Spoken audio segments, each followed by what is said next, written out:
But let's get back to talking about value networks. Sometimes the network itself can generate value. And that is what you could call a value network. So the diagrams that I'm about to show you, I call value network diagrams. For any organization, what you want to be doing is participating in valuable value networks. So value networks that do generate value. And that's also true inside an organization as well. A particular team or department or a particular individual wants to participate in value networks that actually generate value, because that is the route to success. It's the route to success in business, and it's the route to success in your career within an organization. You want to be delivering value to people. So what has a value network got in it? Well, it's got actors, and I draw an actor as a rectangle like this, and there are 4 attributes that are particularly useful to think about when we're drawing a value network. We need to understand the needs of the actor. Really important, and that ties back to the user research idea that I was just talking about. We also need to understand the resources that they've got available to them, and also the constraints that are applying to them. You know, what are the things that are outside their control that affect the way that they can behave, or the way that they do behave. And also their beliefs may be very important as well. We may want to influence the beliefs of a particular actor. So here's a simple example of a value network. This is a very simple business. It's a bakery. And you can see that I haven't filled in all 4 of those data items or attributes for each of these actors in the diagram, but I've filled in some of them. So we've got a customer here on the right-hand side. That's one of the actors. And the customer has a need, which is they need something to eat. They've got a constraint, which is they're only prepared to walk for a maximum of 5 minutes in order to get something to eat. They have got a relevant resource, which is their food budget. And they've got a relevant belief, which is that this particular baker sells good bread. So into that situation, we can introduce the baker. That's the other actor in this network. The baker has various constraints on what they can do, all sorts of constraints. But really, on one of these diagrams, we only need to write down the most important ones or the most relevant ones to the conversation that we're having at the moment, because ultimately these diagrams are simply things to help us have conversations. So, for example, the oven has only got a certain capacity. They can't bake more bread than there is room for in the oven. They've got a certain number of staff working for them, and so on. They're going to need various resources. This is part of their business model. They need to have premises for doing the baking, and probably also premises for selling the products, unless they sell the products through some other route. If they've got if they are selling their bread in a shop, then they need to have stock in the shop. They need to have an oven. They need to have the flour and the yeast to make the bread with. And of course, another resource they've got is their expertise. So in this value network, it's a very simple exchange of value. The baker provides bread to the customer to satisfy their need for something to eat, and the customer provides payment to the baker.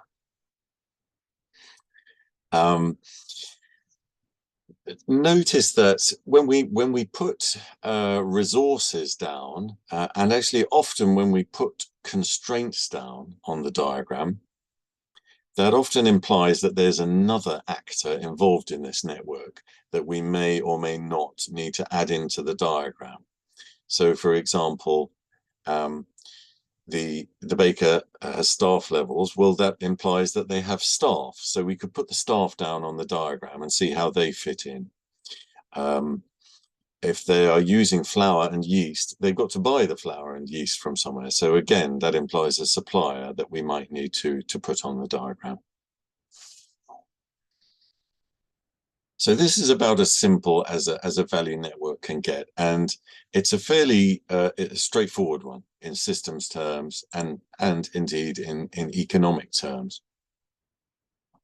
Here's another slightly more interesting one, an interest rate swap. So an interest rate swap is a type of financial transaction which you may or may not have come across.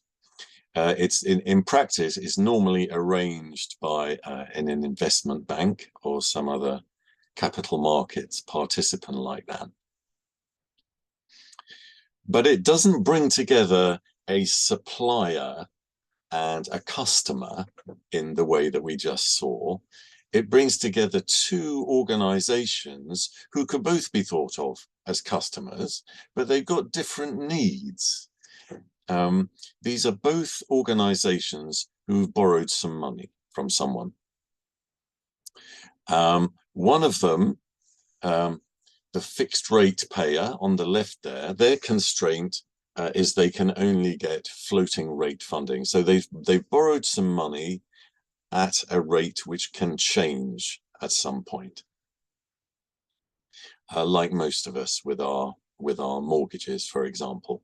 And on the right-hand side, the other organization is locked into paying a fixed rate on the money that they've borrowed.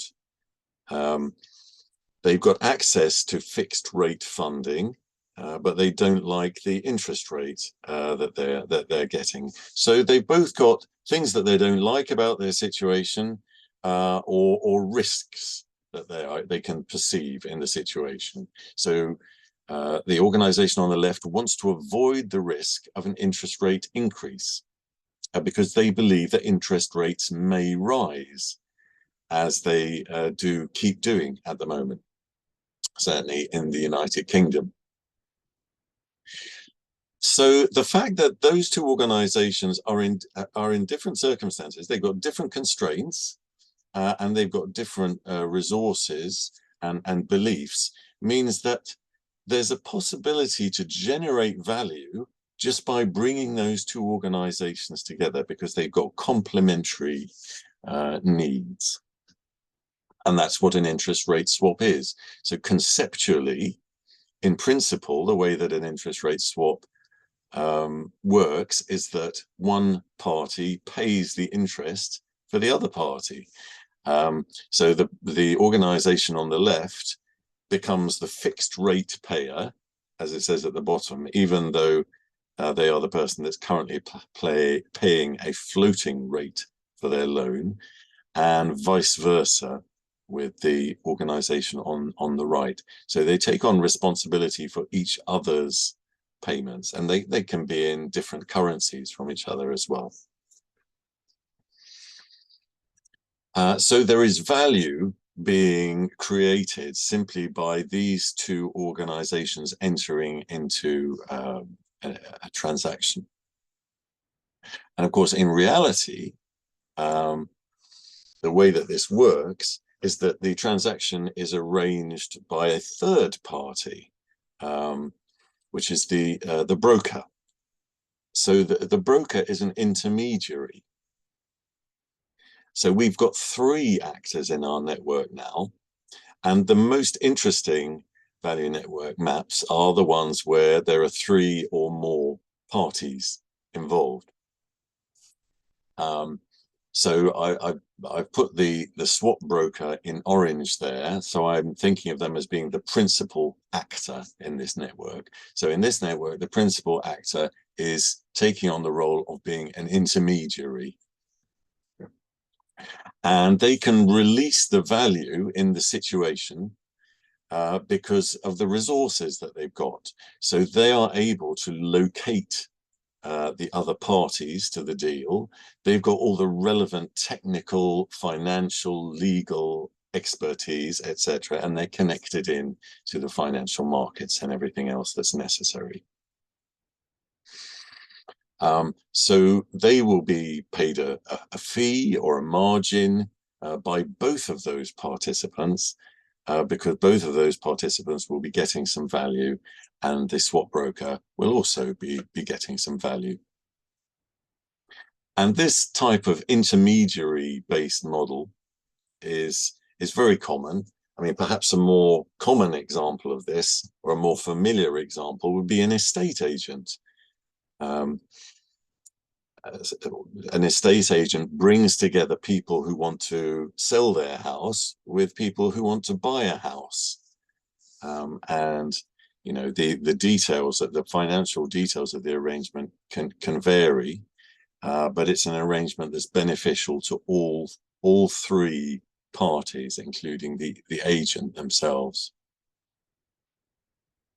So participating in a value network creates value for the actors that would otherwise be inaccessible. At least we hope it will. So we've seen a very simple example, the baker. We've seen a slightly more complex example, the interest rate swap. But the networks that create the most value are networks that include a feedback loop. And we'll talk some more about feedback loops in a minute. But I just wanted to show you this first, which is a very nice representation of the different sorts of business models that are made possible by different configurations of network. So we've got the three circles here are describing the three primary ways of doing business. So a product business model is what the baker is engaging in. They are selling a product to the customer. They're making a loaf of bread and they're selling it to a customer and getting paid for it. A service business model is where you do something and you get charged, you charge your customer simply for doing that thing. So a hairdresser, for example, is providing a service and getting paid for carrying out that service. And then at the top, we've got trade. So that's a type of value network where you're buying and selling. You're buying things from suppliers, you're selling them to your customers, and you're selling them for more than you're paying the suppliers, so you're making a profit. And those are the three basic types of business model. But you can create more sophisticated, interesting, and potentially profitable models by combining elements of those models. So, for example, brokerage here, we looked at a type of broker just now. So that's where you're providing a trade, but you're providing it as a service. Down at the bottom here, we've got subscription. And that's where you're taking a service and you're sort of productizing it. Or to put it another way, you're taking a product and you're providing that on an ongoing basis as a service. So software as a service, for example, is a type of subscription business model. Then we've got a marketplace, which is where we're basically turning a trading activity into a product by providing a self-service platform. And then in the middle, you've got an ecosystem that combines all the different aspects.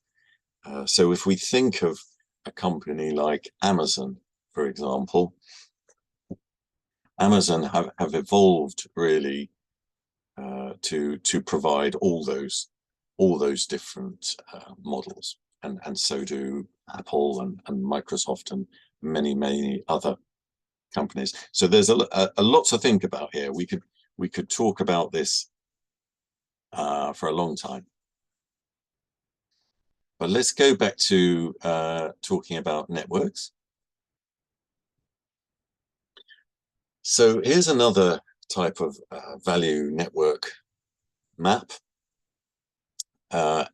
We've got the principal actor down at the bottom in orange.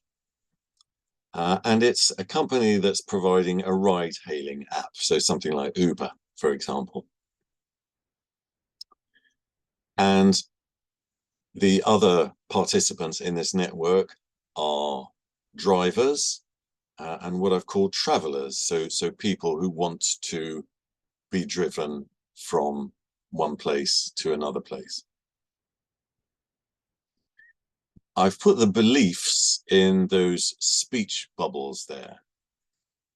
So these are the beliefs that we want to encourage from these different actors if we want them to participate in our value network. So we want the travelers to believe I can get a cheap ride fast by using this app. And we want the drivers to believe I can make money easily by taking part in this service that's enabled through the app platform.